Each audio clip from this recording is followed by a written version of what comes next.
Alright guys, welcome to your 43rd tutorial, and in this lesson we're going to be learning about dogs. So you know how people say that dogs can hear better than humans? Well, actually whenever they're saying that, what they really mean to say is dogs have a wider range of frequencies that they can hear at in comparison to humans. So dogs can actually hear at the frequencies from 40 hertz all the way to 60,000 hertz. Now remember that I said is a hertz whenever we talk about waves is basically one cycle per second. Now, whenever we're talking about sound waves, we know that sound are just vibrations in the air. So this means that if you were a dog, your ear could pick up on anywhere from 40 vibrations a second to 60 vibrations of air per second, and you would perceive that in your little doggy brain as sound. Pretty sweet, huh? So now let's go ahead and take a look at the formula. V equals wavelength times frequency, and say that someone asked us to calculate the wavelength that this range is. So the wavelength for 40 hertz all the way to 60,000 hertz. Well, let's go ahead and start filling in these variables right now. Velocity is how fast are these waves. Oh, excuse me, sorry, just ate a Hot Pocket. How fast are these waves going to travel? Now, we know that all sound waves travel at 340 meters per second. How do we know that? Because that's just the speed of sound in normal air.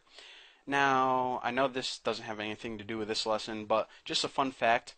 Whenever the molecules are closer together, they travel faster. So since water molecules are closer together and more jam-packed than air molecules, the speed of sound in water is up to 4 times faster. And actually in solids like copper, and I know it's kind of weird to imagine a sound traveling through, a piece of copper or something, but the speed of sound in copper is, I think, 4,600 meters per second. It's like 13 times faster than air. But anyways, just remember that the speed of sound in air, 340 meters per second. That other stuff was just me rambling on. So what we want to do is we actually want to find the wavelength of these 40 and 60,000 hertz. So we'll just go ahead and put a question mark right there, because that's what we're trying to figure out. Now the last variable of frequency, well, our teacher asked us to figure out 40 and 60,000. So I'll just put 60,000. I'll leave the units off there for now.